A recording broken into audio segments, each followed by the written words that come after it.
नमस्कार दर्शक बंधु आज आउ जड़े एमती अतिथि पाखे अच्छु पिला बेलू जहाँकर चिंता थिला जनमानसर सेवा करवा मानव सेवा ही माधव सेवा को जे निज अंतर भितर दृढ़तार सहित धरी रखिंट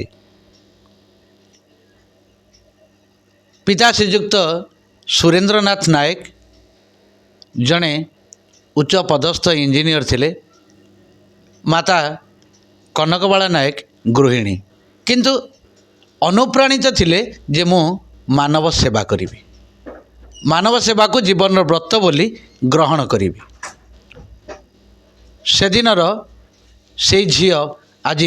राज्य रे जड़े भल महिला भाव में समस्त पाखे पहुँचुंट खाली महिला कहले अत्युक्ति होना वर्ल्ड ह्यूमन राइट्स काउंसिल महिला सेल जे राज्य सभापति अच्छा श्रीमती प्रियंवदा नायक मैडम को आम कार्यक्रम को स्वागत। मैडम नमस्कार। नमस्कार, जय जगन्नाथ। मैडम कौन कहे जो आपण पिला बेल प्रथम जीवा पिला बेले बापा माँ कौन कहे बापा माँ को केमती धन्यवाद देवे आज कार्यक्रम? प्रथमे मो जगन्नाथ पाखे प्रणाम, माँ जन्मत्री कनकबाला नायक तांकु प्रणाम। आउ मोर पिता स्वर्गत सुरेंद्रनाथ नायक जड़े इंजीनियर थिले। मो पापांकर आदर्श तांकर स्नेह ममता आज जब जो जगह मु पहुँची मोर पापांक भाई बापांक भाई मु पहुँची कहीं से पिला दिनरू से मते सबु बड़े जोठी जाती सेठी मते सांगरे नहीं जाती। मोर दुई भाई हैला परे गोटे भाई भी जिते जन्म होता बापा मन दुख करते कहीं झील है से जुगर भी किंतु तापर मु गोटे पुणी झील कन्या जो हेली मो बापा एत खुशी 21 10टा खासी भी काटी मो घर को लक्ष्मी आसिले बोली एत खुशी उन्मोदना से जुगर भी थिला। मते एबे 47 ईयर है से तेणु से जो आनंद उत्साह जो मु शुणे मु माने भगवान पर कृतज्ञ एपरी माँ कोलू जन्म नहीं आउ पितांकर सहयोग कामना प्रचेष्टार मु आज जदि भी किसी पहुँची पारि थाए से मु कृतज्ञता जनाऊँगी।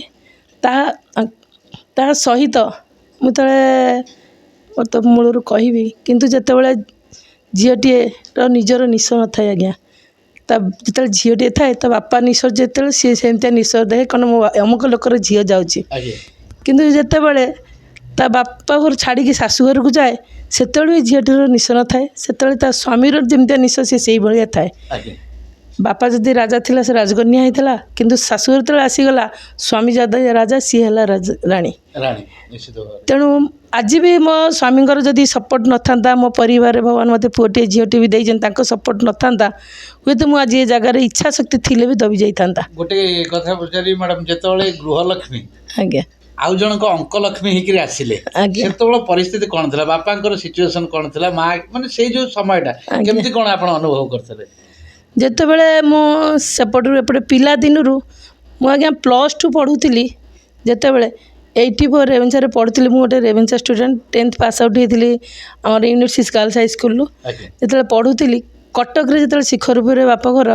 किए मेडिकल आसिले कि कहार कोर्ट कचेरी कम पड़ला कि बाघर व्रत है जहाँ समस्ते आम करे से जो अतिथि मैंने आसती से माँ मो माँ जी किभली सेवा करे केते खुशी मनरे केबे से मन दुख करनी रे मु थी बजा करी आगो पीढ़ी कौन करिवे बो माने मु कहि परिबिनी तेणु से जो शिक्षाटी मो उपरे पड़ी मु प्रथम जे मेडिकल ड्यूटी करथली कारण मो माँ का देह खराब थिला मो माँ कहला मो +2 परीक्षा थिला भी किंतु मो माँ मते कहले जे ना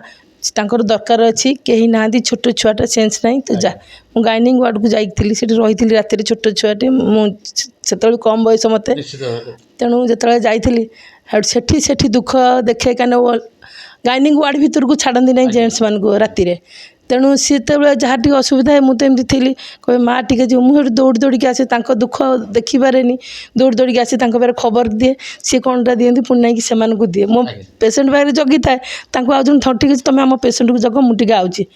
ତେଣୁ ସେତେବେଳେ ତ ମୋ ମାଆର ମୁଁ ଦେଖୁଥିଲି କିନ୍ତୁ ସେତେବେଳେ ମୁଁ ନିଜେ ମାନେ ଫିଲ୍ କଲି ଲୋକଙ୍କର ଦରକାର ବେଳେ ଯଦି ଆମେ ଠିଆ ହେଇଛି ଯେତେବେଳେ ଠିଆ ହେଇଯାଉଛୁ ସେମାନେ ଯେଉଁ ଖୁସି ହେଉଛନ୍ତି ଆଶୀର୍ବାଦ କରି ମୁଣ୍ଡ ହାତ ସେ ଯେଉଁ ଆତ୍ମତୃପ୍ତି ସେଇଟା ମୁଁ ଆଜି ବି ମାନେ ଆଜ୍ଞା ଫିଲ୍ କରିପାରେ। ତେଣୁ ସେଇ ଯେଉଁ ମନୋବୃତ୍ତି ମୋର ଥିଲା ତାପରେ ମୁଁ ଟିଚର୍ ଥିଲି ବାଇ ପ୍ରଫେସନ୍ ଥିଲି ଟିଚର୍ ଥିଲି ତାପରେ ବିହାର ବି ଟ୍ରାନ୍ସଫର୍ ହେଇଗଲା ଗଲି ତାପରେ ଆସିକି ଏଠି ଆରାମ ସ୍କୁଲ ବି ପ୍ରିନ୍ସିପାଲ୍ ଥିଲି ସେଣ୍ଟ ଜାଭିୟର ପବ୍ଲିକ୍ ସ୍କୁଲ ଗତିରତ୍ନ ସେଠି ଡାଇରେକ୍ଟ ଅଛି ପିଲାମାନଙ୍କୁ ବି ପଢ଼ାପଢ଼ି କରେ ଇଏ କରେ ତାପରେ କିନ୍ତୁ ମୋଟାମୋଟି କହିବାକୁ ଗଲେ 1984 ମସିହାରେ ଯେତେବେଳେ 16 ବର୍ଷର ଝିଅ ପ୍ରିୟମ୍ବଦା ଆପଣମାନେ ପ୍ରିୟମ୍ବଦା ନାଁରେ ବେଶୀ ଜାଣନ୍ତୁ ବା ନ ଜାଣନ୍ତୁ ଜଲିଅପା ନାଁରେ କିନ୍ତୁ ସମସ୍ତେ ଜାଣିଛନ୍ତି ଆପଣଙ୍କୁ। ତେଣୁ ଜଲିଅପା 1984 ମସିହାରେ ଯେତେବେଳେ ସଂସାରର ଦୁଃଖ କ'ଣ ଅନୁଭବ କରିଥିଲେ ଆମର ବଡ଼ ମେଡ଼ିକାଲ ଭିତରେ ତେଣୁ ସେଇ ଦିନଠାରୁ ସେ ଚିନ୍ତା କରିଥିଲେ ମୁଁ ନିଶ୍ଚିତ ଭାବରେ ଲୋକମାନଙ୍କର ସେବା କରିବି ଅପା। ତେଣୁ ସେଇ ଦିନଠାରୁ ଲୋକମାନଙ୍କର ସେବା ନିଜ ମନୋବୃତ୍ତିକୁ ନେଇକି ଆଗେଇ ଚାଲିଛନ୍ତି ସେବା କରିବା ପାଇଁ ଏବଂ ସେଇ ସେବା ଭିତରେ ପୁଣି ତାଙ୍କର ଆସିଛି ଝିଅ ଜନ୍ମ ତ ପର ଘରକୁ ନିଶ୍ଚିତ ଭାବରେ ତେଣୁ ଅପା ଆମର ଆଉ ଜଣଙ୍କ ଘରକୁ ଚାଲି ଯାଇଛନ୍ତି ଅଙ୍କଲକ୍ଷ୍ମୀ ହେଇକିରି ଏବଂ ପରେ ପରେ ଏବଂ କେବେ ଅପା ଚିନ୍ତା କଲେ ଯେ ମୁଁ ହ୍ୟୁମାନ୍ ରାଇଟ୍ସ କାଉନସିଲରେ ଆସିବି କିନ୍ତୁ ବର୍ତ୍ତମାନ ସମାଜରେ ବିଭିନ୍ନ ପ୍ରକାର ସେବା ଲୋକମାନେ କରୁଛନ୍ତି ସାମାଜିକ ସଂଗଠନ କରି କିନ୍ତୁ ଆପଣ ହ୍ୟୁମାନ୍ ରାଇଟ୍ସ କି କାହିଁକି ଆସିଲେ? ଆକ୍ଚୁଆଲି ମୁଁ ଯେତେବେଳେ ମୋ ହଜବେଣ୍ଡଙ୍କର ଟ୍ରାନ୍ସଫର୍ ହେଲା ବିହାର ସେଠି ଆମର ଓଡ଼ିଆ ଲୋକ ବି ବହୁତ ଥିଲେ ଉତ୍କଳ ସମାଜ ଥିଲା ସେଠି ଥିଲି ହଜବେଣ୍ଡ ମାନଙ୍କ ଜବ୍ରେ ଯାଆନ୍ତି ମୋତେ ଭଗବାନ ଗୋଟିଏ ଆଶୀର୍ବାଦ ଦେଇଥିଲେ ମୁଁ ଆଜି ବି ଯେଉଁ ଜାଗାରେ ଯେହେତୁ ପହଞ୍ଚିଛି ସମସ୍ତେ କୁହନ୍ତି କେମିତି ଟାଇମ୍ ମ୍ୟାନେଜମେଣ୍ଟ କରୁଛନ୍ତି ଏତେ ଜାଗାରେ ମୁଁ 24 to 7 ଆୱାର କାମ କରିବା ଆଉ ରାତି 1-2ଟାରେ ଫୋନ୍ କରନ୍ତୁ ଆଜ୍ଞା ମୁଁ ନିଶ୍ଚୟ ରିସିଭ୍ କରିବି ସେତେବେଳେ ଯାଇଥାନ୍ତି ମୁଁ କାର୍ ଚଲାଟି ଯେଉଁ ଶିଖିଛି ମୋର ଇଚ୍ଛା ଶକ୍ତି ଆଉ କାର୍ ଚଲେଇବାଟି ମୋତେ ବହୁତ ହେଲ୍ପ କରେ ଆଜ୍ଞା। ଲୋକମାନେ ଆପାର୍ଟମେଣ୍ଟରେ ସବୁ ଥିଲୁ ତାଙ୍କ ଦେହ ପା ଖରାପ ହେଲେ ସେମାନେ ଚିନ୍ତା କରନ୍ତି କି ନାହିଁ କାହିଁକିନା କିଏ ଭାବି ଯିଏ କିଏ ଭାଉଜ ଅଛନ୍ତି କିଏ ମ୍ୟାଡ଼ାମ୍ ଅଛନ୍ତି ତାଙ୍କ ମିସେସ୍ ମାନଙ୍କର ପିଲାମାନଙ୍କର ଯାହା ହଉ ମୁଁ ଆଗ ନେଇକି ପ୍ରଥମେ ମେଡ଼ିକାଲରେ ପହଞ୍ଚାଇ ଦିଏ ତାପରେ ତାଙ୍କ ଘର ଲୋକମାନେ ଆସି ପହଞ୍ଚନ୍ତି ସେ ଯେଉଁ ଶାନ୍ତି ଏଠି ସେଇଟା ମୁଁ ଦେଖେ ଏଇଟା ତ ହେଲା ସେବା ମାନବ ଧର୍ମ କିନ୍ତୁ ରାସ୍ତାରେ ଆମେ ଯାଉଛେ ବି ଆଜିକାଲି ଆମେ ଯେଉଁ ଜନ୍ମ ଠାରୁ ମୃତ୍ୟୁ ପର୍ଯ୍ୟନ୍ତ ଆମମାନଙ୍କର ଅଧିକାର ଅଛି ନିଶ୍ଚିତ ଭାବରେ ତେଣୁ ସେ ଯେଉଁ ଅଧିକାର ଗୁଡ଼ିକ ମୁଁ ବହୁ ଜାଗାରେ ଦେଖେ କ୍ଷୁଣ୍ଣ ହୁଏ ମୋର ଏଇ ସାଙ୍ଗମାନେ ବି କେତେଜଣ ଶାଶୁଘର ମାନେ ଝିଅମାନେ ଯେଉଁଠି ଅଧିକାର ଅଛନ୍ତି ସେଠି ବାପା ମାଆ ମାନେ ଚାହାନ୍ତି ଝିଅ କିନ୍ତୁ ମାନେ ପାଠଶାଠ ପଢ଼େଇବାନି ବାହାଘର କରି ଛାଡ଼ିଦେବା ତେଣୁ ସେଠି ବି ଝିଅମାନେ କାନ୍ଦନ୍ତି କୁହନ୍ତି ମୁଁ ଯାଇକି ବୁଝାବୁଝି କରେ ତେଣୁ ଆମେ ଯେଉଁ ଜନ୍ମରୁ ମୃତ୍ୟୁ ପର୍ଯ୍ୟନ୍ତ ଆମର ଯେଉଁ ଅଧିକାର ଅଛି ଯେଉଁଠି ସମସ୍ତେ ଗୋଟିଏ କଥା କହିବି ଆମେ ତ ସବୁ ସେବା କରିପାରୁଛେ କରିପାରିବା ମନେକର ମୁଁ ଯାଇକି ଯଦି ଗୋଟେ ଜାଗାରେ ଜଣଙ୍କ ପାଇଁ ଠିଆ ହେଉଛି ହୁଏତ ମୋତେ ସପୋର୍ଟ ଆସିପାରେ ନ ଆସିପାରେ କିନ୍ତୁ ଆଜ୍ଞା କିନ୍ତୁ ଯଦି ଗୋଟିଏ ଅନୁଷ୍ଠାନ ସିଏ ହେଲା ଗୋଟେ ମାଧ୍ୟମ ଯେମିତି ମୋର ଇଚ୍ଛା ଶକ୍ତି ଅଛି ମାନେ ମୋତେ ଶୋଷ କରୁଛି ଭଗବାନ ପାଣିଟି ଦେବେ ଯେଉଁ ନ୍ୟାୟ ପାଇବି ମୋର ଗ୍ଲାସ୍ଟି ହେଲା କିଏ ନା ହ୍ୟୁମାନ୍ ରାଇଟ୍ସ କାରଣ ମୁଁ ଯଦି ସଂସ୍ଥାଟିରେ ରହୁଛି ସେଠି ମୋତେ ପ୍ଲାଟଫର୍ମଟା ମିଳୁଛି ତାହେଲେ ମୁଁ କ'ଣ କରିବି ନା ସେଠି ଯାଇକି ମୁଁ ମାନେ ଯେତେବେଳେ ଗ୍ରୁପ୍ ହେଇକି ଯାଇ ଠିଆ ହେବ ଏକାଠି ଯେଉଁ କାମଟା କରିପାରୁନଥିବ କରିବ ତେଣୁ ମୁଁ ରାଷ୍ଟ୍ରୀୟ ସମାଜସେବୀ ପରିଷଦ ବହୁ ସଂସ୍ଥାରେ ଜଡ଼ିତ ଅଛି ଇଣ୍ଟରନ୍ୟାସନାଲ ହ୍ୟୁମାନ୍ ରାଇଟ୍ସ ଡିଫେଣ୍ଡର୍ସରେ ବି ଥିଲେ ମୁଁ ଏବେ ଆଜ୍ଞା world human rights protection organisation cell ଯେଉଁ ଅଛି ତା ଦେହରେ ଷ୍ଟେଟ୍ ଓମେନ୍ ପ୍ରେସିଡେଣ୍ଟ ଅଛି ଆଜ୍ଞା ତେଣୁ ସେଠି ଯେତେବେଳେ ହ୍ୟୁମାନ୍ ରାଇଟ୍ସ ଏଇଥିପାଇଁ ଆସିଲି ଯାହାର ଯେଉଁଠି ମୌଳିକ ଅଧିକାର କ୍ଷୁଣ୍ଣ ହେଉଛି ସେଠି ଯାଇ ଆମେମାନେ ତାଙ୍କ ପାଇଁ ଲଢ଼େଇ କରିପାରିବୁ। ବର୍ତ୍ତମାନ ଅପା ଦେଖାଯାଉଛି ଯେ ବହୁତ ମାତ୍ରାରେ ଯେଉଁ ଡିଭୋର୍ସ କେସ୍ ଆସୁଛି ଆଜ୍ଞା ପ୍ରକୃତରେ ଆପଣ ତ ବହୁତ ତର୍ଜମା ବି କରିସାରିବେଣି ନିଶ୍ଚିତ ଭାବରେ ମାନବ ଅଧିକାର କମିଶନର ହିସାବରେ କମିଶନ ଷ୍ଟେଟ୍ ମାନେ world human protection organisation state women president ହିସାବରେ ଆପଣ ବି ବହୁତ ଜିନିଷ ଇଏ କରିସାରିବେଣି କିନ୍ତୁ ଏ ପ୍ରକୃତ କାରଣ କ'ଣ ହେଇପାରେ? ଆଜ୍ଞା ମୁଁ ତ ଆଜି ବହୁତ କେସ୍ ଆମେ ଗଲୁଣି ବିଭିନ୍ନ ପ୍ରକାର କାହାର ଫ୍ୟାମିଲି ଡିସ୍ପ୍ୟୁଟ୍ ହେଉଛି କାହାର ହଜବେଣ୍ଡ ୱାଇଫ୍ ହେଉଛି ବହୁତ ପ୍ରକାର ମେଜରିଟି କିନ୍ତୁ ମୁଁ ଦେଖୁଛି ଯେମିତି ଗୋଟିଏ ଝିଅଟିଏ ଏ ଯେଉଁ ଡିଭୋର୍ସ କଥା ଆପଣ କହୁଛନ୍ତି ଆମ ଝିଅଟାର ଯଦି କିଛି ଦୋଷ ରହୁଛି ଆମେ ଯାଇ କାହା ଆଗରେ ଗପୁଛେ କି ନା ତାକୁ ଘୋଡ଼ଉଛେ କିନ୍ତୁ ଗୋଟିଏ ମା ଝିଅଟିକୁ ଯେତେବେଳେ ଆମେ ବୋହୂ କରିକି ଆଣୁଛେ ମୁଁ ପୁଅଟିକୁ ବାହାଘର କରିସାରିଲିଣି କହିବି ତା ବିଷୟରେ ବି ଯେତେବେଳେ ବାହାଘର କରିକି ଆଣିଲେ ଯଦି ତାକୁ ଆମ ଝିଅ ବୋଲି ଭାବିକି ନା ଭାବିବାନି ଆମ ଝିଅଟିଏ ମୁଁ ଆଣିଲି ଘରକୁ ଏ ଚିନ୍ତାଧାରା ଯଦି ରଖିବା ତାର ଯଦି ଦୋଷ ହେଲା କି ଦୁର୍ବଳତା ହେଲା କି ମୋ ଘର କରିକି ସମସ୍ତେ ଦୁଇ ପଟ ଥାଏ ଯଦି ଆପୋଷ ବୁଝାମଣା ହେଇଗଲା ଯଦି ତାକୁ ଝିଅ ଆକାରରେ ମୁଁ ଭାବିକି କହିଲି ମା ତୋର ଏଇଟା ଏମିତି ସେଇଟା ଏମିତି ଯଦି ସେଇଟା ହେଇଗଲା ସିଏ ଯେତେ ଯଦି ଦୁଷ୍ଟଟି ହେଇଥିବ ବି जदि आम माँ मैंने से गोटे संसार छाड़ी आम संसार आम चाली चलन सब अलग आज्ञा निश्चित भाव तेणु आम जदि आक्सेप्ट करने ताहेले से झीटी को जो आम निजर बोली भाविले बुझेले से निश्चय भल किंतु बहुत केस रे भी आज्ञा अच्छी पुओ मैंने भी मद पीकी ये करके लोभ शक्ति रोची किंतु मु गोटे कथा कहे जदि अंडरस्टैंडिंग हजबैंड वाइफ भितर ठीक थी कहीं किसी करें कि मेजोरिटी आसूची जदि झील मान केस रे झीर माँ मैंने इंटरफियर करुँच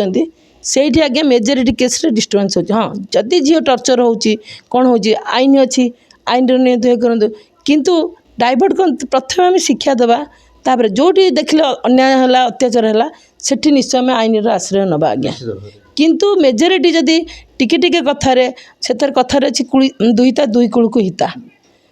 ना नहीं तेणु जदि सी आसिक निज ना मोर तो यहाँ निज घर मुझे छोट केस गोटे कहूँ खराब भावार ना समाज आज मीडिया आगे भी कहूँ मुझे शाशु जो आसती समस्त घर डिस्टर्ब कहीं मु कटक रू गली गाँव में आमर बाहर है चलवा से भर चिंताधारा नहीं गोटे मास्टर अच्छी बड़ घर झी अच्छी निश्चय किसी मेन्टालीटा था किंतु मुझे जमी थी आज भी सेमती अच्छी मीडिया कहूँ मो गाँ इे गले ड्रेस पिंधि जगह कि गाँव को गले मो मुंडर आज पर्यंत लुगा खसे ना तेणु से जेम थी आज मु खोला मोर खोला कागज जहाँ कहि मुहर कहि ना भूल अच्छी गोटे पड़ो भूल ना आज्ञा तेणु मुझा हूँ मोर गोटे तेणु से जो भल मंद है भी मो माँ भी मत फास्ट कही देख मो कही कि बाहर शुणी मत कहना मो घर कथा मुझे बुझी केत तेणु से जो चिंताधारा आम जो रही मो घर मोर के समाधान करी ना एडजस्ट करी ताहले भगवान मत तेणु से जगार तेणु आउ बहुत केस हो जो मद फद पिउछन कि पैसा ललुज होपर आजिकल जुगे आज्ञा गोटे कथा कहि शाशु मैंने चालाक हो गले आउ करूना सब माँ भणी के दरकार कहीं ना आज आम हाथ जिते आम मानक आम मुझे गोटे कथा भावे आम बेले जोटा आम शाशु मैंने करते कि क्या करते जो कष्टा से कष्ट दिन आम झीटी को आनी ता मन काले हम कि सहीटा यदि आम चिंताधारा रखा केपर काली सका माँ भौणी मानक कहूँ ताको आम झील बोली आक्सेप्ट करने कहीं काली सका आम जो बुढ़ा बुढ़ी हम हाथ को आम अनेवा जदि आम एखिना कोड़े नहीं स्नेह आदर करते सी भी आम पाखे निश्चय जदि आम कपाल जहाँ थी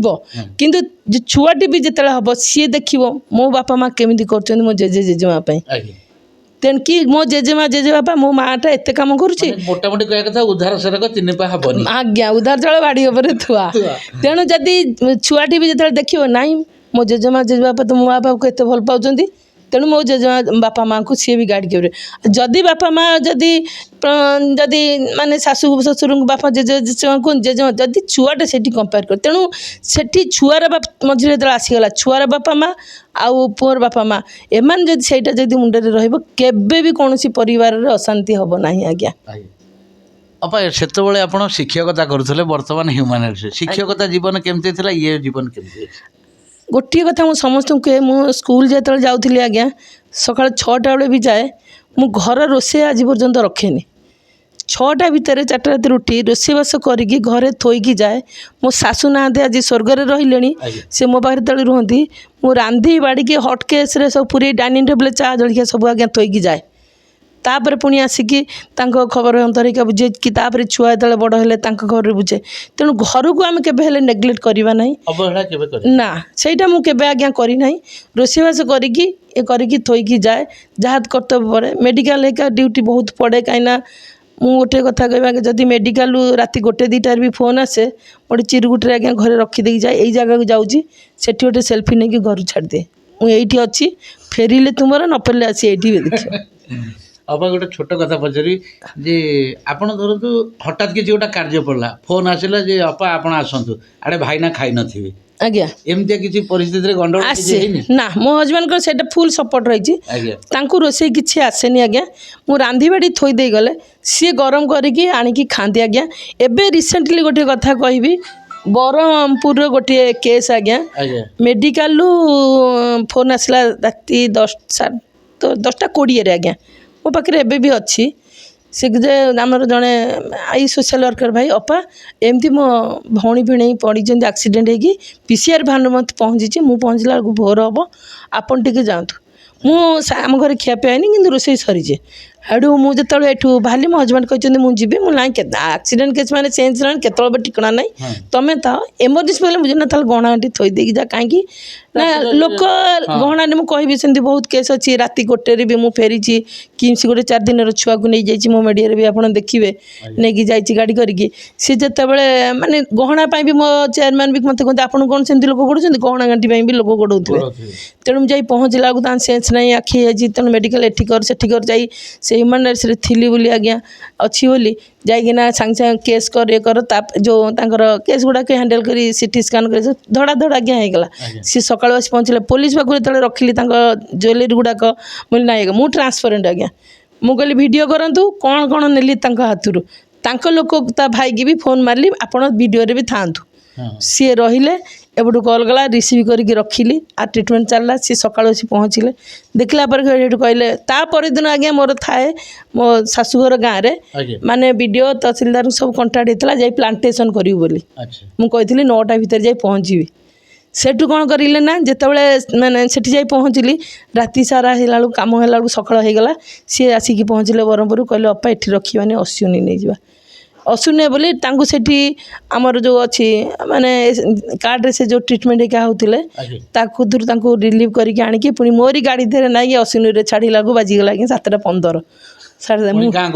ଗାଁ ତାକୁ ଫୋନ୍ କରିଲି ସେଦିନ, ସାର୍ ମ୍ୟାଡ଼ାମ୍ ମନା କଲେ, କହିଲେ ନାଇଁ ମ୍ୟାଡ଼ାମ୍ ଏମିତି। ମୁଁ କହିଲି ଦେଖନ୍ତୁ ଏମିତିଆ କେସ୍ ହେଇଗଲା ମୁଁ ଆଜି ଆସିବା, ନାଇଁ ନାଇଁ ମ୍ୟାଡ଼ାମ୍ ପୁଣି ନେକ୍ସଟ ଟାଇମ୍ କରିବା, କିଛି ଭାବିବାନି ଆପଣ ତ ମହତ୍କାର। ସେ ଜାଗାରେ ସବୁ ମୋ ହଜବେଣ୍ଡ କେବେ ମୋତେ ଅପୋଜ୍ କରିନାହାନ୍ତି, କହିଛନ୍ତି ପହଞ୍ଚିଲେ ନହେଲେ ତାଙ୍କର ଯଦି ସପୋର୍ଟ ନାହିଁ। ମୋ ଝିଅ ଆଜ୍ଞା କାନାଡ଼ାରେ ଅଛି, ରିସର୍ଚ୍ଚ ଆନାଲିଷ୍ଟ ହେଇଗଲାଣି ମେଡ଼ିକାଲ କରିକି ଯାଇକି, ପୁଅ ବି ବାଙ୍ଗାଲୋରରେ ଅଛି ଆକ୍ସିସ୍ ବ୍ୟାଙ୍କରେ। ମୋ ପୁଅ ଝିଅ ବି ସପୋର୍ଟ କରନ୍ତି, କାହିଁକିନା ମୁଁ ପିଲାମାନଙ୍କ ପାଇଁ ତ ଘର ଏଇ ଯେଉଁ ଘର ପରିବାର ଦେଖୁଛନ୍ତି ସ୍ୱାମୀ ସ୍ତ୍ରୀ ପିଲା ଛୁଆ ଏମାନଙ୍କ ପାଇଁ କରୁଛେ, କିନ୍ତୁ ମୋର ଗୋଟେ ଉଦ୍ଦେଶ୍ୟ ଯଦି ସମାଜ ପାଇଁ କିଛି କରିଦେଇ ଯିବା ସେଇଟା ଆଜ୍ଞା ସେତିକି ସାଥିରେ ନେଇକି ଯିବା। ତେଣୁ ମୋ ଝିଅ ପୁଅ କୁହନ୍ତି ମାମା ବାବା ସିଏ ସବୁ ମାମା ଆମ ପାଇଁ ବହୁତ କରିଛି ଆଜ୍ଞା। ପ୍ରକୃତିରେ ଏଇ ଯେଉଁ ଲାଇଫ୍ ଏବେ ବଞ୍ଚୁଛି ମୁଁ ନିଜ ପାଇଁ ବଞ୍ଚୁଛି। ନିଜକୁ ଭଲ ପାଇଲେ, ନିଜ ସୁସ୍ଥ ରହିଲେ, ଆଗରୁ ମୋର କଥା ଚିନ୍ତା କରୁନଥିଲି କେମିତି ସୁସ୍ଥ ରହିଲେ ସମାଜ ପାଇଁ କିଛି କରିବି, ବଞ୍ଚିଲେ ସିନା କରିବି। ତେଣୁ ମୋ ତେଣୁ ମୋ ପୁଅ ଝିଅଙ୍କର ଆଜ୍ଞା ସେଇଟା ବହୁତ ସପୋର୍ଟ ବି। ତେଣୁ ତାପରେ ଭାଇନା ସପୋର୍ଟ କରୁଛନ୍ତି। ହଁ ତାପରେ ପୁଅ ବାହାଘର ଟିକେ କରିକି ଆଣିଲି ଆଜ୍ଞା, ଟଙ୍କାଟେ ଆଜ୍ଞା ଆଣିନି। ସେଇଟା ତ ଆପଣଙ୍କର ମାନେ ସ୍ୱଚ୍ଛ ମନ ଆଗରୁ ବି ଥିଲା। କାହିଁକି ନା ଝିଅଟିଏ ଯୋଉଠି ଦେଖିବାକୁ ଗଲି ସେଇଠି ଆଗ ଝିଅର ମାଆ ଇଏ କଲି। ମୁଁ କହିଲି କାହିଁକି ନା ଝିଅର ମାଆ ଯଦି ଭଲ ଥିବ ତାହେଲେ ବୋହୂ ବି ଭଲ ଥିବ, ଖରାପ ହେଲେ ବି ମାଆ ଗାଇଡ଼ କରିବ, ବୁଝିଲେ। ତେଣୁ ମୁଁ ଆଜି ଏକ୍ଜାମ୍ପଲ୍ ଗୋଟେ ହେଇଯାଇଛି, ସିଏ ମୋ ଝିଅ ଭଳି ଗର୍ବର ସହିତ କହିପାରିବି ସାଙ୍ଗସାଥି ମାନେ ମୁଁ ଝିଅଟେ, ମୁଁ କେବେ କୁହେନି ମୁଁ ଶାଶୁ ବୋଲି, ତା ଆଗରେ ଶାଶୁ କହିଲେ ସେ କହେ ନାହିଁ ମୋ ମାମା, ସେଇ ଯେଉଁ ସମୟ। ତେଣୁ ହଜବେଣ୍ଡଙ୍କର କ'ଣ ମୋ ପିଲାମାନଙ୍କର କ'ଣ ଫୁଲ୍ ସପୋର୍ଟ ଅଛି ଆଜ୍ଞା। ତେଣୁ ସେସବୁ କିନ୍ତୁ ଥିବା ଯାକେ ଆଜ୍ଞା ମୁଁ ସମାଜ ପାଇଁ ପୁରା ଇଏ କରିଛି। 24 ଆୱାର ସର୍ଭିସ୍ ଆଜ୍ଞା। ଯିଏ ଯେତେବେଳେ ଫୋନ୍ କରନ୍ତୁ ଦେଖନ୍ତୁ ମୁଁ ଯାଇକି ନିଶ୍ଚୟ। ଏବେ ଗୋଟେ ରିସେଣ୍ଟଲି ମହାକାଳପଡ଼ା ନା ଜାଣିଥିବେ ମିଡ଼ିଆରେ, ଆମର ଏଇଠି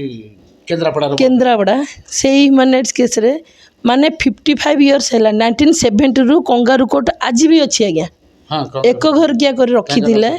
ତେଣୁ ସେଠି ଯାଇକି ଆଜ୍ଞା ସର୍ଟ ଆଉଟ୍ କରିକି ସେଠି ପୋଲିସ ସହିତ କରିକି ସେଇଟା ଆସିଛି। ତେଣୁ ସେ ଯେଉଁ ଇଏ ଆମ ସମାଜରେ ଏବେ ଆୱାରନେସ୍ର ବହୁତ ଜରୁରୀ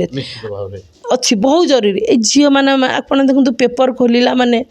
ଏଣୁ ତେଣୁ ଖବର ପାଉଛନ୍ତି। ତେଣୁ ସ୍କୁଲ କଲେଜ ପିଲାମାନଙ୍କ ପାଇଁ ଯଦି ଆମେ ଏଥିରେ ଯଦି ଗୋଟେ ରହୁଛି ହ୍ୟୁମାନ୍ ରାଇଟ୍ସ, ଯଦି ମୁଁ ରହୁଛି କାହାର ଗୋଟେ ମୌଳିକ ଅଧିକାର କ୍ଷୁଣ୍ଣ ହେଲା, ଆଜି ବହୁତ ତ କେସ୍ ଅଛି ଆଜ୍ଞା। କଳିଙ୍ଗ ହସ୍ପିଟାଲ ବି ସେମିତି, ଆପୋଲୋ ହସ୍ପିଟାଲରେ ପ୍ରୋବ୍ଲେମ୍ ହେଉଛି ଯାହାର, ଯଦି ଆମେ ଯାଇ ପହଞ୍ଚିଲେ କିଏ କଲେ ସିଏ ଆମମାନେ ଆମକୁ କଣ୍ଟାକ୍ଟ କରୁଛନ୍ତି। ପ୍ରାୟ ସେତିକି ହେଇଗଲାଣି ଭ୍ୟାଲୁ ଯେ ସେମାନେ ଫେସ୍ ଭ୍ୟାଲୁ ହେଇଗଲାଣି, ସେମାନେ ନିଶ୍ଚୟ କଣ୍ଟାକ୍ଟ କରୁଛନ୍ତି। ଆମେମାନେ ଯାଇ ପହଞ୍ଚିକି ଯାହା ପାଇଁ ଯେତିକି ହେଉଛି ଆଜ୍ଞା ନିଶ୍ଚୟ ଆଇନର ସହାୟତା, ଆମେ ଆଇନ କି ହାତକୁ ନେଉନା ଆଜ୍ଞା। ମୁଖ୍ୟ ଜିନିଷ ହେଲା ଆଇନର ପରିସର ଭିତରେ ରହିକି ଆପଣ ଯାହା କରିବା କଥା କରିବେ। ଆଜ୍ଞା ଆଜ୍ଞା ସମସ୍ତଙ୍କୁ ଆଜ୍ଞା ଆମେ ରହିଛୁ ସମାଜ ଦେବା ପାଇଁ। ଆଉ ବହୁତ ମୁଁ ଏବେ ପ୍ଲାନ୍ କରୁଛି ସ୍କୁଲ କଲେଜ ମାନଙ୍କରେ ଯାଇ ଝିଅମାନଙ୍କୁ ଖାସ୍ କରିକି ସ୍କୁଲ କଲେଜ ପିଲାମାନେ ଯେଉଁ ସୁଇସାଇଡ଼ କରିଦେଉଛନ୍ତି, ସେଥିପାଇଁ ପିଲାମାନଙ୍କୁ ବହୁତ ପିଲାମାନଙ୍କର କେବଳ ଦୋଷ ନୁହେଁ, ବାପା ମାଆ ମାନେ ଯେଉଁ ଲଦି ଦେଉଛନ୍ତି ଧାର କରଜ କରିକି ଆଣିକି ପିଲାକୁ ପାଠ ନାହିଁ ଡାକ୍ତର ଆଜ୍ଞା। ଏବେ ବି ମୁଁ ମିଡ଼ିଆରେ କହୁଛି ଆଗକାଳରେ ମେଣ୍ଟାଲିଟି ଥିଲା ତାର, କିନ୍ତୁ ଏବେ ଏତେ ସ୍କୋପ୍ ହେଇଗଲାଣି ଆଜ୍ଞା, ଯେଉଁଥିରେ କରନ୍ତୁ ପିଲାଙ୍କୁ କୁହନ୍ତୁ ବେଷ୍ଟ କରୁ ବୋଲି। ଯୋଉଟା ଆମେରିକାରେ ରଖାଯାଇଛି ଘାସ କାଟିଲେ ବି ତାକୁ ବି ଭଲ ଯିଏ ସୁଇପର ଅଛି ବି ତାକୁ କୁହାହେଉଛି ରୋଡ଼ ମେଣ୍ଟେନାନ୍ସ ଇଞ୍ଜିନିୟର। ତାଙ୍କୁ ଆମେ ଚୋରି ନାରୀ ଛାଡ଼ି ଯେକୌଣସି କାମ କରିବା ଆଜ୍ଞା କୌଣସିଥିରେ କ୍ଷତି ନାହିଁ। ମୁଁ ଛୋଟ ଉଦାହରଣ ଦେବି ମୁଁ ଯେତେବେଳେ ଫାଷ୍ଟ B.Ed କରିକି ଯାଉଥିଲି ଗୋପୀନାଥପୁର ସ୍କୁଲ ଆମର ଏଠି ପାଗା ପାଖରେ ସେଠି ମୋ ମାଆଙ୍କ ସ୍କୁଲ ସେଠି ଯାଇଥିଲି ଚାକିରି ହଁ ଆମେ ମା ସିଂହଙ୍କ ଡିଭୋଟି ଯେତେବେଳେ ଫାଷ୍ଟ ଗଲି ସେ ଅଞ୍ଜଳି ଅପା ଥିଲେ ଆମର ମୁଁ କହୁଛି ମିଡ଼ିଆରେ ସତ କଥା ବୋଲି ତ କହି ଯେଉଁଟା ବାହାରିବ ଭିତରୁ ବାହାରିବ ମୋତେ ଫାଷ୍ଟ କହିଲେ ଲାଟ୍ରିନ୍ଟା ଖରାପ ହେଇଯାଏ ମୁଁ ଇଞ୍ଜିନିୟର ଝିଅ ଗୋଟେ ଇଏରେ ଯେ ଲାଟ୍ରିନ୍ଟା ସଫା କରିବ ମାଆଙ୍କ ସ୍କୁଲ ମାନେ ମୋମେଣ୍ଟ ଆଉ ଗୋଟେ ସେଇଟା ବି ମୋର ଗୋଟେ ପ୍ରେରଣା ମୋ ଭିତରୁ କିଛି ଆସିଲାନି ଆଜ୍ଞା ମୁଁ ଯାଇକି ପୁରା ସଫାସଫି କରିକି ସାଙ୍ଗେ ସାଙ୍ଗେ ହେଠି ପଡ଼ିଲା ନା ମୋତେ ଗୋଟେ କୋଶ୍ଚିନ୍ କଲେ ଆପଣ କିଏ ନା ଆପଣ କହିଲେ ଗୁରୁଜନ ମୁଁ ସେଥିଲାଗି ଗଲି ମୁଁ ଯଦି ସେଠି ଇଏ କରିଥାଏ ଯଦି ସେ ମନୋବୃତ୍ତି ନ ରହିବ ଆମେ କାହାର ସେବା କରିପାରିବାନି କେବେ ବି କରିପାରିବାନି ଆଜ୍ଞା ତେଣୁ ଯେତେବେଳେ ଅନ୍ୟମାନେ ମୁଁ ଗର୍ବର ସହିତ କହିପାରିବି ମୋ ବାପା ଯେତେବେଳେ ଲାଷ୍ଟ ଟାଇମ୍ରେ ତାଙ୍କ ଦେହ ଖରାପ ହେଲା ମାନେ ଯାଇକି ଏମ୍ସରେ ବେଡ଼୍ରେ ବି ରହିଲେ ତାଙ୍କର ସବୁ ସେବା କରିଛି ଗୋଟିଏ ଉଦାହରଣ ମୋ ବାପା ମୋତେ କହିଥିଲେ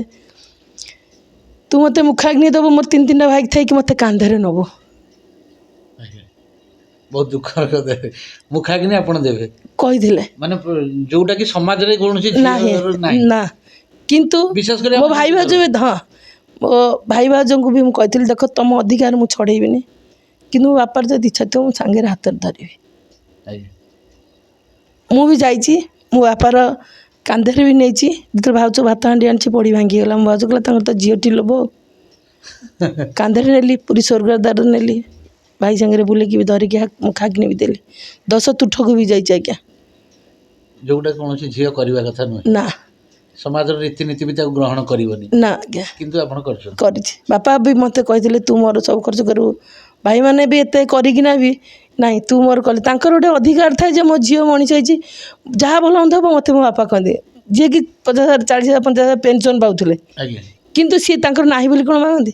ମାନେ କାଲି ଯିବେ ଆଜି ଶ୍ରଦ୍ଧା ଭିତରେ କାଲି ଯିବେ ମୋତେ ଖର୍ଚ୍ଚ ଦେଉନୁ କାଲି ଯିବେ ସକାଳୁ ରାତିରେ ମୋତେ କହୁଛନ୍ତି ମୋତେ ଖର୍ଚ୍ଚ ଦେଉନୁ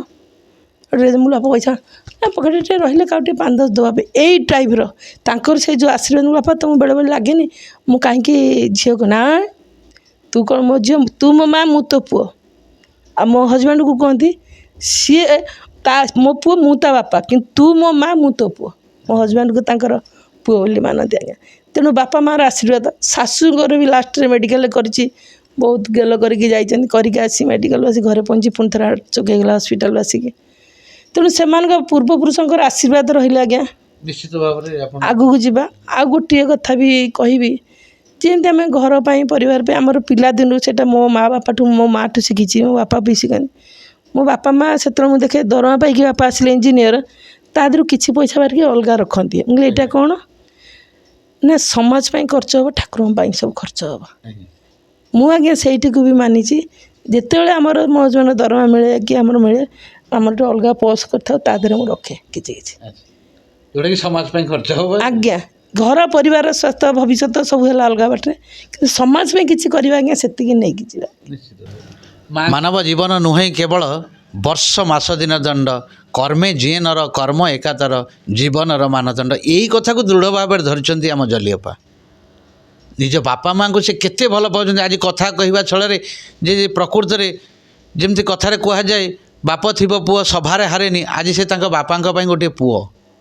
ସେ କେବେ ଝିଅ ନଥିଲେ ଏବଂ ତାଙ୍କ ବାପା ତାଙ୍କୁ କହନ୍ତି ସବୁବେଳେ ତୁ ମୋ ମା ମୁଁ ତୋ ପୁଅ କିନ୍ତୁ ସେ କଥା କହିଲା ବେଳେ ଅନ୍ତର ଭିତରେ ଗୋଟେ ଅଲଗା ପ୍ରକାର ଭାବ ସୃଷ୍ଟି ହୁଏ ଯେ ଆମ ସଂସାର କହେ ବାପା ହେଉଛି ଅଦ୍ୱୈତ ସମ୍ରାଟ ଆପଣ ତାଙ୍କୁ ଯାହା ମାଗନ୍ତୁ ସେ କେବେ ନାହିଁ କରିବେନି ପିଠି ଥାପୁଡ଼େଇ ଦେଇ ମୁଣ୍ଡରେ ହାତ ମାରିଦେବେ ନିଶ୍ଚିତ ଭାବରେ ମୁଁ ତୋତେ ଦେବି କେବେ ମନା କରନ୍ତିନି ତେଣୁ ସେମିତି ଆଜି ଆପଣମାନେ ସମାଜରେ ଦେଖନ୍ତୁ କେତେ ବାପ ମାଆଙ୍କୁ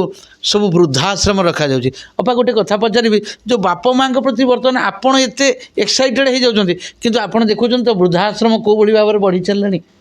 କ'ଣ କହିବେ ତା ଉପରେ କ'ଣ ରଖିବେ ଗୋଟିଏ କଥା କହିବି ମୋ ହଜବେଣ୍ଡକୁ ବି କହିଥିଲି ଯେ ମୋର ଲକ୍ଷ୍ୟ ଥିଲା ଆଗରୁ ଗୋଟିଏ ବୃଦ୍ଧାଶ୍ରମ କରିବା ଜୀବନରେ କିଛି କିଛି ପଇସା ରଖିବା କିନ୍ତୁ ମୋ ମନ ଭିତରେ ଥିଲା ଆମର ଯେଉଁ ମେଡ଼ିସିନ ଡକ୍ଟର ଶିବିକା ମହାନ୍ତି ସାର୍ ତାଙ୍କୁ ପ୍ରଣାମ ଆମର ଏମିତି ଚିହ୍ନା ପରିଚୟ ଥାଏ ମୁଁ ଯେ ବସି କହିଲି ମୁଁ କହିଲି ସାର୍ ଗୋଟେ ଅନାଥ ଆଶ୍ରମ କରିବି ବୋଲି କରିବୁ ଯେ ଠିକ୍ ଅଛି ଗୋଟେ ଦୁଇଟା ଯାଇକି ଅନାଥ ଆଶ୍ରମ ବୁଲିକି ଆସିବୁ ତାପରେ କରିବୁ ତାପରେ ମୁଁ ଏମିତି ଆସୁଥିଲି ହଠାତ୍ ଗୋଟିଏ ବୃଦ୍ଧ ଲୋକ ଦେଖିଲି ତାର କିଛି ନାହିଁ ଅନାଥ ଚିହ୍ନା ଥିଲା ତାଙ୍କୁ ନେଇକି ସେଠି ଛାଡ଼ିକି ଆସିଲି ଯେତେବେଳେ ଛାଡ଼ିକି ଆସିଲି ତାକୁ ସଫାସଫି କରି ଲୁଗାପଟା ଦେଇ ପିନ୍ଧିକି ଆସିଲୁ। ତା ଆଗରୁ ଆସିଥିଲି, ଆଜ୍ଞା ତା 3 ମାସ ପରେ ମୁଁ ଗଲାବେଳକୁ ମୁଁ କହିଲି ମଉସା କେମିତି ଅଛି? ନା ଯେଉଁ ଢଙ୍କ ପାଣି ଦେଉଛନ୍ତି ଡାଲି କୁହନା କିଛି ଖବର ନାହିଁ। ମୁଁ କହିଲି ମଉସା ମୁଁ ତ ଯେଉଁ ଦେଖୁଛି ଆପଣ ବହୁତ ଭଲରେ ଅଛନ୍ତି, ମୁଣ୍ଡ ଛାତ ନଥିଲା ଲୁଗାପଟା ପାଉଛନ୍ତି ପିନ୍ଧୁଛନ୍ତି। ତେଣୁ ସେଇଠି ମୋ ମନରେ ଗୋଟିଏ ଆସିଲା ଯେ ଏମାନଙ୍କୁ ଯଦି ଆମେ ନେଇକି ରଖିବା, ଯଦି ଫୁଲ୍ ଇଏ କରିବା ସେମାନେ ସାଟିସ୍ଫାଏ ହେବେ ନାହିଁ। ନିଶ୍ଚିତ ଭାବରେ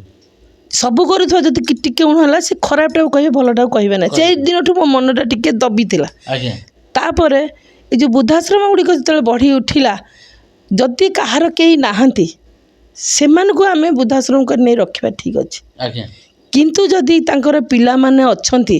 ଗୋଟେ ସାଧାରଣ ନାଁ ନେଉନି, ଏଇଠି ପାଖରେ ଗୋଟେ ହସ୍ପିଟାଲ, ତାଙ୍କ ପୁଅ ଡକ୍ଟର ବୋହୂ ଡକ୍ଟର, ଆଜ୍ଞା ତା ମା ଏଜୁକେଟେଡ଼ ଥିଲା, ପେନସନ୍ ପାଉଥିଲା, ତାକୁ ଆଣି ହସ୍ପିଟାଲରେ ରଖା ହେଇଥିଲା। ସେ ମାଆର ମନ ଭିତରେ ଥିଲା ତା ମୁଣ୍ଡରେ ପଶିଛି ମୋ ପୁଅ କହିଛି ଘର କରିବ, AC ଲଗେଇଦେବ, TV ଲଗେଇଦେବ, ମୁଁ ଯିବି ରହିବି। ଯେତେବେଳେ 6 ମାସ ହେଇଗଲାଣି ଆଜ୍ଞା, ଆଜ୍ଞା ମୁଁ ପଡ଼ିଥିଲା ପେସେଣ୍ଟ ଯାଇ ଦେଖୁଥିବ, ତାକୁ ଏମିତି ଗଲି। ମୁଁ ଟିକେ ହସ୍ପିଟାଲ ଗଲା ମାନେ ଆଜ୍ଞା ସବୁଆଡ଼େ ଟିକେ ବୁଲି ଆସେ, ଆଜ୍ଞା କେଉଁ ପେସେଣ୍ଟ ଅଛି, କାହାର କ'ଣ ଦରକାର କି କ'ଣ, ମୋର ଗୋଟେ ସଜାତ ପ୍ରକୃତି ଗୋଟେ ଅଛି ଆଉ ବୁଲି ଆସେ। ଏମିତି କହିଲେ ତାର ତ ସେନ୍ସ ନାହିଁ, କହିଲା ମୋ ପୁଅ ଅଛି। ସେଠି ନର୍ସ କହିଲା ନା ତମ ପୁଅ ଏମିତି ଛାଡ଼ି ଦେଇ ଯାଇଛନ୍ତି, ମାସ ପଇସା ପଠାଇ ଦିଅନ୍ତି କି ଆସନ୍ତିନି। ମୁଁ ସେଇଠି କହିଲି ପୁଅର ଆଡ୍ରେସ୍ ଦିଅନ୍ତୁ, ମୁଁ ସେଠିକି ଯିବି। ତେଣୁ ଆମେମାନେ କହୁଛୁ ଯେ ମୋର ଯେଉଁ ଚିନ୍ତାଧାରା ଯେ ଆମେ ବୃଦ୍ଧାଶ୍ରମ କରୁଛେ, ବଢ଼ୁଛୁ ବୋଲି ସିନା ସେମାନେ ଯାଇକି ରଖୁଛନ୍ତି। ନିଶ୍ଚିତ ତେଣୁ ଆମେ ଯଦି ସଚେତନ କରାଇ ଦେଇପାରିବା ପୁଅମାନଙ୍କୁ। ଏବେ ଆଜ୍ଞା ଗୋଟେ କେସ୍ ଆସିଛି ମହାଗଳପଡ଼ା, ମୁଁ ଧରିବେ ମୋ ଝିଅ ନାତୁଣୀଟି ହେଇଛି ବୋଲି ମୁଁ ଏତେ ବ୍ୟସ୍ତ ଥିଲି। ବାପା ମା ନା କରିଦେଇଛନ୍ତି 2 ପୁଅଙ୍କ ନାଁରେ ସମ୍ପତ୍ତି, ତାପରେ ତାଙ୍କୁ ପଚାରୁନାହାନ୍ତି। ସେଇଠି ପୋଲିସ ଆଇସି ମୋତେ କହିଲେ, ଯେଉଁ କଙ୍ଗାରୁ କୋର୍ଟରେ ମୁଁ ଯାଇଥିଲି, ମୁଁ ସେଇ କେସ୍ଟାକୁ ତାଙ୍କୁ କହିଛି, ମୁଁ ମୋତେ ଦିଅନ୍ତୁ, ମୁଁ ଆସିବି ବୁଝାବୁଝି କରିବି, ତାଙ୍କ ପୁଅମାନଙ୍କୁ ଡାକିବୁ। ସରକାର ବି ଏବେ ନିୟମ କଲାଣି ଯଦି ପୁଅମାନଙ୍କ ନାଁରେ ହେଇଯାଇଥିବେ। ତେଣୁ ମୁଁ ଆଜ୍ଞା କହୁଛି ଯେ ମୋର ଯେଉଁ ଚିନ୍ତାଧାରା, ଆମ ବୃଦ୍ଧାଶ୍ରମ ମାନଙ୍କର ଯେଉଁ ହେବ ତାଙ୍କ ବାୟୋଡାଟା ନିଅନ୍ତୁ। ଯେଉଁଠି ଏଇ ଗୋଟେ ସ୍ୱପ୍ନା ଫାଉଣ୍ଡେସନ୍ ଦେଖନ୍ତୁ, ଆଜ୍ଞା ସେ କେତେ ବଡ଼, କିନ୍ତୁ ସେଠିକି ମୁଁ ଯାଏ ସବୁବେଳେ। କାହିଁକି ନା ସେମାନେ ନିଟ୍ ଆଣ୍ଡ ଗୋଟେ ପରିବାର ଭଳିଆ ଆଜ୍ଞା ରଖିଛନ୍ତି। ହଁ ବହୁତ ଆଶ୍ରମ, କେଉଁ ଆଶ୍ରମ କଥା ମୁଁ ବହୁତ ଆଶ୍ରମ ସବୁ ବୁଲିଲିଣି ଆଜ୍ଞା, କିନ୍ତୁ ଭଲ ଲାଗିଲା ଆପଣ ତା ନାଁ ନେଲେ ଆଉ। ହଁ ନିଶ୍ଚୟ ଆଜ୍ଞା, ମୁଁ ଯାଇଛି ସେ ସ୍ୱପ୍ନା ଫାଉଣ୍ଡେସନ୍, ଯେଉଁ ସେମାନେ ଯେତେ କେୟାର ନେଉଛନ୍ତି। ମୁଁ ସେଠି ଗଲା ଜାଣିଥିଲି କେତେଜଣ ମାଆ ମାନଙ୍କର ଅଛି ଭତ୍ତା, ତାଙ୍କ ପିଲାମାନେ ଆସନ୍ତି, କ'ଣ କରିବେ ଯେତେବେଳେ ଭତ୍ତା ଟାଇମ୍ ହେବ ଆସିବେ, ମାଆକୁ ନେଇଯିବ, ଭତ୍ତାଟା ନେଇ ରଖିଯିବ, ମାଆକୁ ଆଣି ଛାଡ଼ି ଦିଅନ୍ତି। ତାପରେ ସେମାନେ ଗେଟ୍ରେ ବନ୍ଦ କଲେ, ସେଇଟା କଲେ। ସେମାନେ ଯେତେବେଳେ ତାଙ୍କ ପ୍ରଥମ ଭତ୍ତାଟି ପାଇଲେ, ସେ କହିଲେ ଆମମାନଙ୍କ ସିଏ ଗୋଟେ ଦିନ ପୁଣି ଖାଇବା ପିଇବା ବ୍ୟବସ୍ଥା କରିଥିଲେ। ଆଜ୍ଞା ତେଣୁ କେବେ ବି ସମାଜକୁ ମୁଁ କହୁନାହିଁ ଯେ ବୃଦ୍ଧାଶ୍ରମ ବଢ଼ି ଚାଲୁ ବୋଲି, ଯେତେ କମ୍ ହେଇପାରୁ ଆମେମାନେ ସଚେତନ କରିବା ପିଲାମାନଙ୍କୁ। ଆଜି ଯଦି ତୁମେ ତାଙ୍କୁ ବୃଦ୍ଧାଶ୍ରମରେ ଛାଡ଼ୁଛ, ତୁମ ପିଲାମାନଙ୍କୁ କହିବି ସେମାନେ ତୁମକୁ କାଲି ଛାଡ଼ିବେ। ତେଣୁ ସେଇଟା ଯଦି ତାଙ୍କ ମୁଣ୍ଡରେ ଆମେ ଆୱାରନେସ୍ କରି ପୁରେଇ ପାରିବା, କୌଣସି ପିଲାମାନେ ତାଙ୍କ ବାପା। ତେଣୁ ମୁଁ ବି ଅଧିକାଂଶ ସମୟ ଭାବେ,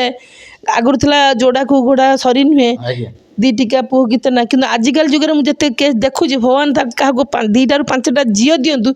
2ଟା ପୁଅ କାହାରିକି ନ ଦିଅନ୍ତୁ ପାପି ବୋଲି ମୁଁ କୁହେ। ଯେଉଁ ସାଙ୍ଗମାନଙ୍କର 2ଟା ପୁଅ ବି ଥାଏ ଆଜ୍ଞା, ମୁଁ କହେ ପାପି। କାହିଁକି ନା ଯାହା ହେଲେ ବି ଆମେ ଗୋଟିଏ ଟିକିଆ ପୁଅ ହଉ କି ଯାହା ଝିଅ 5ଟା ହଉ ମନ ଦୁଃଖ ନାହିଁ, କିନ୍ତୁ ପୁଅ 2ଟା ନେଉ, ଯଦି ହେବ ବି ମୁଁ ସେଇଆ କୁହେ କାହାକୁ ଦେଇଦେବ ପଛକେ ରଖିବ ନାହିଁ। କାରଣ ଗୋଟିଏ ଜଣ ମୋର ତ ବାପା ମା ମୁଁ କରିବି କି, ସେ କହିଲେ ନାଇଁ ମୋର ତ ଛୁଆର ସବୁ ସରିଲା। କିନ୍ତୁ 2 ଜଣ ହେଇକି ଯେଉଁ ଭାଗ ବାଣ୍ଟ ହେଇଯାଉଛି, ଇଏ କରୁଛି, ମନ ଭିତରେ ଯାହା ହେଲେ ବି ଗୋଟିଏ ମା ବାପା କ'ଣ, ଯେଉଁ ପିଲାଟା ଟିକେ ଦୁଃଖରେ ଥିବ ତା ପ୍ରତି ନିଶ୍ଚିତ ଆସିବ। କିନ୍ତୁ ବଡ଼ ଝିଅ ରୋଜଗାର, ମୁଁ ରୋଜଗାର କରୁଛି, ତୁମେ କେମିତି ତାକୁ ସପୋର୍ଟ କରୁଛ? ମୁଁ କେସ୍ ସବୁ ହ୍ୟାଣ୍ଡେଲ୍ କରୁଛି, ସେଗୁଡ଼ା ଦେଖୁଛି। ତେଣୁ ସେଗୁଡ଼ା ଆମେ ବୁଝାଉଛୁ। ତେଣୁ ଏ ବୃଦ୍ଧାଶ୍ରମ ସପୋର୍ଟରେ ମୁଁ ନୁହେଁ, କିନ୍ତୁ ଯାହାର ଯଦି କେହି ନାହାନ୍ତି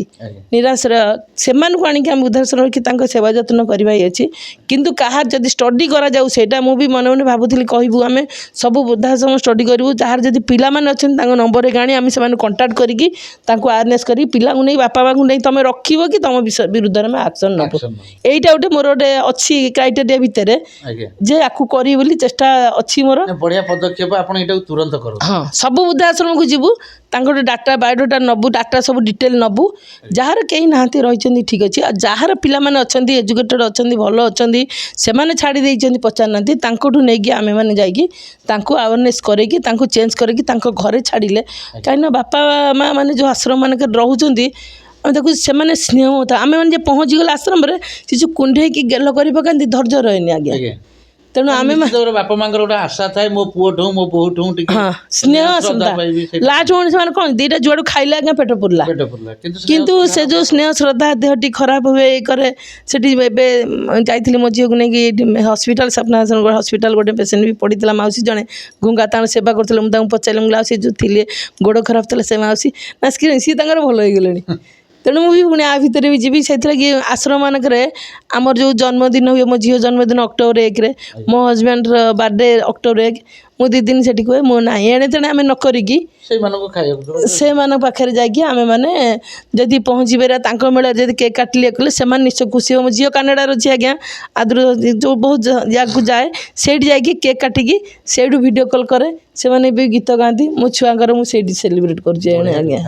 ଆମ ଅପା ବହୁତ ବଢ଼ିଆ ଏବଂ ଆଗାମୀ ଦିନରେ ଅପା କ'ଣ ଲକ୍ଷ୍ୟ ରଖିଛନ୍ତି ରାଜନୀତିକି ଆସିବେ କି ନା 100% କହୁଛି ମୁଁ ପବ୍ଲିକରେ ବି ଆଜି ଲେଖିଦିଅନ୍ତୁ ରାଜନୀତି କରିବି ନାହିଁ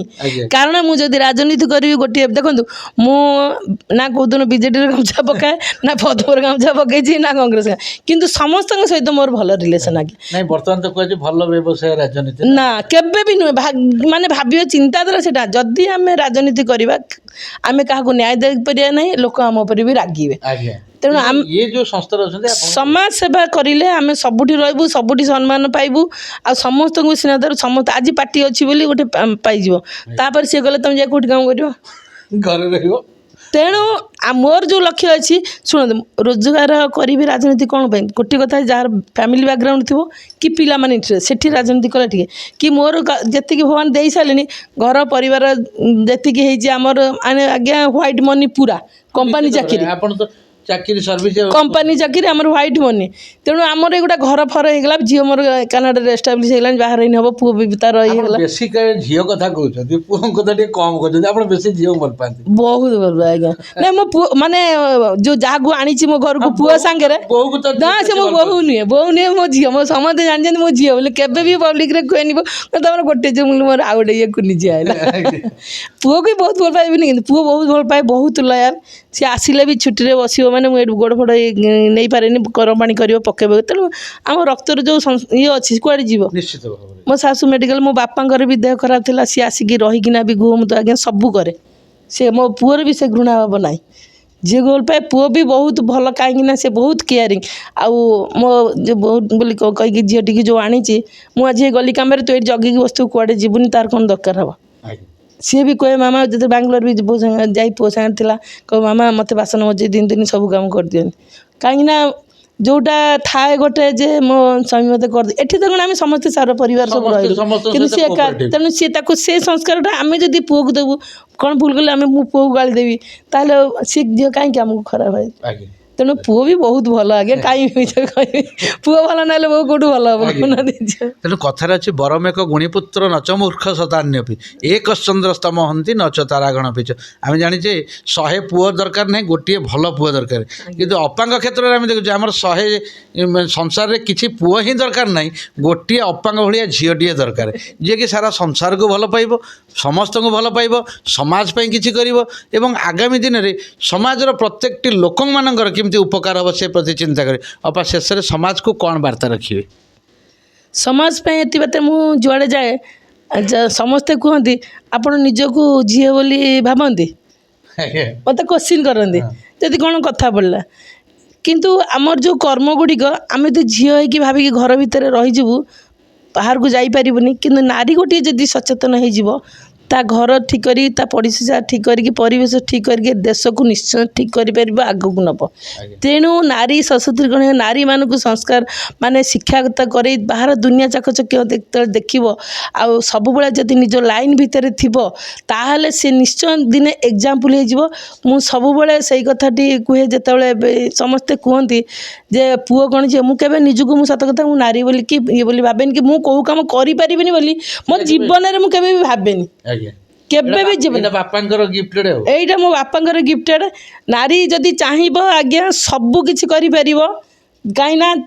ଦେଖନ୍ତୁ ଦୁର୍ଗା ମା ହୁଅନ୍ତୁ କାଳୀ ମା ଯାହା ହୁଅନ୍ତୁ ଯିଏ ହୁଅନ୍ତୁ ତେଣୁ ନାରୀ ଗୋଟେ ଯଦି ଇଚ୍ଛା ଏଇ ନାରୀ ଘର ଯୋଡ଼ିବ ଏଇ ନାରୀ ହିଁ ଘର ଭାଙ୍ଗିବ ଆଉ ଦୁନିଆଟାକୁ ଗଢ଼ିବା ପାଇଁ ନାରୀର ଭୂମିକା ସବୁଠୁ ଅଧିକା। ସୃଷ୍ଟି ନା କାହିଁକିନା ପିଲାଟି ମା ପେଟରେ ଥିଲା ବେଳଠୁ ଯଦି ମା ଭଲ ଚିନ୍ତା କରିଥିବ ସେ ପିଲାଟି ଉପରେ ପଡ଼ିବ,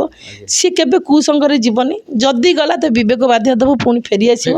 ସମାଜ ପାଇଁ। ତେଣୁ ମୋର ସମାଜ ପାଇଁ ବାର୍ତ୍ତା ହେଉଛି ସମସ୍ତେ ସଚେତନ ହୁଅନ୍ତୁ, ଏକ ମନୋବୃତ୍ତି ରୁହନ୍ତୁ, ଭଲ ମନୋବୃତ୍ତି ହୁଅନ୍ତୁ। ଆଉ ୟଙ୍ଗ ଜେନେରେସନ୍ ମାନଙ୍କ ପାଇଁ ମୋର ସବୁଠୁ ବଡ଼ ଇଏ ରହୁଛି କୁସଙ୍ଗରେ ପଡ଼ନ୍ତୁ ନାହିଁ। ସମାଜ ପାଇଁ ଯେଉଁଟା ମଙ୍ଗଳ ହେବ ସେ କାମଟି କରନ୍ତୁ। ନିଶା ଦ୍ରବ୍ୟ ସେଗୁଡ଼ାକ ହେଉଛି ନିଜ ଶରୀର ପ୍ରତି କ୍ଷତିକାରକ, ତାଠୁ ସମସ୍ତେ ଦୂରେଇ ରୁହନ୍ତୁ। କୁସଙ୍ଗରେ ବା କହିଲି ପଡ଼ିବନି, ନିଶା ଦ୍ରବ୍ୟ ତା ଭିତରେ ଆସୁଛି ନା ସବୁ। ସ୍ପେଶିଆଲଟା ନିଶା ଦ୍ରବ୍ୟ ବର୍ତ୍ତମାନ ସମାଜକୁ କ୍ଷତି କରୁଛି ନା ହଁ ସେଇଟା କ୍ଷତି କରୁଛି। କେଉଁଠି ନା ଯଦି ପିଲାଟି ପିଲାଦିନୁ ପିଲା କଲା କୁସଙ୍ଗରେ ପଡ଼ିଲା, ବାପା ମା ମାନେ ଯଦି ସଚେତନ ହେଲେ, ସେତେ ପିଲାଦିନୁ ଯେତେ କାନଟା ମୋଡ଼ିଥିବେ ସିଏ ତାହେଲେ ଆଗକୁ ଯିବ ନାହିଁ। ଆଉ ତା ସହିତ ପିଲାମାନଙ୍କ ସହିତ ଗୋଟେ ସଂଯୋଗ ଦେଉଛି, ବାପା ମା ମାନେ ଯେଉଁ ବାହାର ଚାକଚକ୍ୟରେ ବୁଲି ଯାଉଛନ୍ତି ସେଇଟାକୁ ଆଜ୍ଞା ଇଏ କରନ୍ତୁ ନାହିଁ। ପିଲା ପାଇଁ ସମୟ ଦିଅନ୍ତୁ, ଯାହା ଫଳରେ କି ସିଏ କୁବାଟକୁ ଯିବ ନାହିଁ। ଆମେ ଯେତେବେଳେ ଖରାପ ରାସ୍ତାକୁ ମନେକର ଯାଉଛି ତାହେଲେ ସିଏ କ'ଣ କରିବ ନା ନିଶ୍ଚୟ ଫେରିଆସିବ। ତେଣୁ ତାକୁ ସେଇଟା ସଚେତନ କରାନ୍ତୁ, ପିଲାକୁ ସମୟ ଦିଅନ୍ତୁ, ପିଲା ସହିତ ସାଙ୍ଗ ହେଇଯାଆନ୍ତୁ, ଯାହାକି ସେ ଖୋଲିକରି ସବୁ କଥା କହିପାରିବ। ତେଣୁ ଆମେ ତାକୁ ବୁଝେଇ ପାରିବା, ବାପା ଏଇଟା ଭୁଲ, ମା ଏଇଟା ଭୁଲ, ଏଇଟା ଠିକ୍, ତାହେଲେ ସେ ନିଶ୍ଚୟ ଫେରି ଆସିପାରିବ। ଡର ଯଦି ରହିଲା ସେ ଆଗକୁ ବଢ଼ିପାରିବ ନାହିଁ, କୁସଙ୍ଗତାର ବଢ଼ିଯିବ। ଯଦି ଆମେ ସାଙ୍ଗ ହେଇଗଲେ, ଫେରିକି ଆଇଲା ପରେ କଥାବାର୍ତ୍ତା କଲେ, ଇଏ କଲେ, ଛୁଆଟି ଯେତେବେଳେ ଆମକୁ ସବୁ କଥା କହିଦେବ ଆଜ୍ଞା, ଆମେ ସେତେବେଳେ ଆଜ୍ଞା ନିଶ୍ଚୟ। ତେଣୁ ସମାଜକୁ କହୁଛି ଯେ ସମସ୍ତେ ପିଲାଙ୍କ ସହିତ ମାନେ ସାଙ୍ଗ ଭଳିଆ ବ୍ୟବହାର କରନ୍ତୁ। ଯେତେବେଳେ ବଡ଼ ହେଇଯାଉଛି ତାପରେ ଦେଖିବେ ନିଶ୍ଚୟ ମିତ୍ର ଆଜ୍ଞା ଯେତେବେଳେ ହେଇଯିବ ତାହେଲେ ସିଏ ଆଉ କେବେ ବି କିଛି କୁବାଟରେ ଯିବ ନାହିଁ। ସମାଜ ଗୋଟେ ୟଙ୍ଗ ଜେନେରେସନ୍ ଦେଶର ଯେଉଁ ଭବିଷ୍ୟତ, ସେମାନେ ନିଶ୍ଚୟ ଆଜ୍ଞା ଆଗକୁ ନେଇଯିବେ। ସେମାନଙ୍କ ପାଇଁ ଆମମାନଙ୍କର ପ୍ରଚେଷ୍ଟା ରହିବା ଦରକାର ସବୁବେଳେ ଆଜ୍ଞା। ପୁରାତନରୁ ବି କିଛି ଧରିବା ଆଉ ନୂତନରୁ କିଛି ଗ୍ରହଣ କଲେ ବାଲାନ୍ସ ହେଲେ ଦେଶ ପୁରାତନରେ ରହିବା ନାହିଁ କି ପୁରା ମଡ଼ର୍ଣ୍ଣ ବି ହେବା ନାହିଁ। ଦେଶ ବିଦେଶକୁ ଆମେ ଅନୁସରଣ କରୁଛେ ସତ, କିନ୍ତୁ ବାହାରର ଆଭିଜାତ୍ୟ ଆମକୁ ଅନୁସରଣ କରୁଛି। ତେଣୁ ଆମେମାନେ ପାଶ୍ଚାତ୍ୟ ଦେଶକୁ ବି ଆମେ କିଛି ଶିଖିବା। ଆମର ଯେଉଁ ସଂସ୍କୃତି କଳା ପରମ୍ପରା ଅଛି, ଓଡ଼ିଆ ଅସ୍ମିତା ଯେଉଁ ଅଛି, ସେ ପରମ୍ପରାକୁ ଯଦି ଆମେ ଧରିକି ରଖିପାରିବା ନିଶ୍ଚୟ ଆମେ ଆଗେଇବା। କେବେ ହେଲେ ଆମ ଦେଶ ଆଉ ଭଲ ଅଛି ବୋଲି ଆଜ୍ଞା ଦେଶ ଚାଲିଛି। ନମ୍ବର ଅଫ୍ ଖରାପ ସବୁ ନାହିଁ ଆଜ୍ଞା ଦେଶରେ, ଭଲ ଅଛି ବୋଲି ଆଜ୍ଞା ଦେଶ ଚାଲିଛି।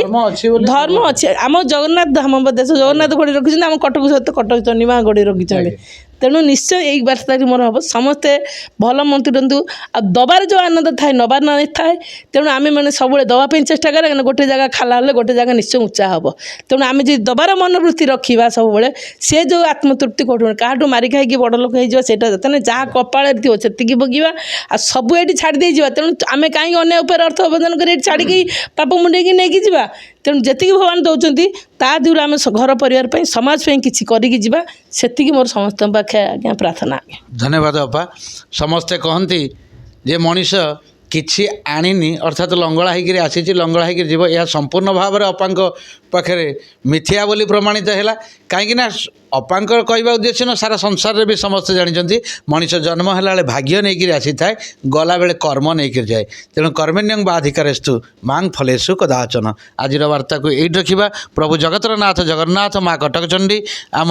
ଅପାଙ୍କୁ ଘଣ୍ଟ ଘୋଡ଼େଇ ରଖନ୍ତୁ, ତାଙ୍କ ଜୀବନ ଚଲାପଥ କୁସୁମିତ ହେଉ ଏବଂ ସେ ଆହୁରି ଜନମାନସରେ ସମସ୍ତଙ୍କର ପ୍ରିୟ ହେଇ ଜନତାଙ୍କ ସେବା କରନ୍ତୁ। ଏହା ହିଁ କାମ୍ୟ। ଜୟ ଜଗନ୍ନାଥ, ଜୟ ଜଗନ୍ନାଥ, ଜୟ ଜଗନ୍ନାଥ।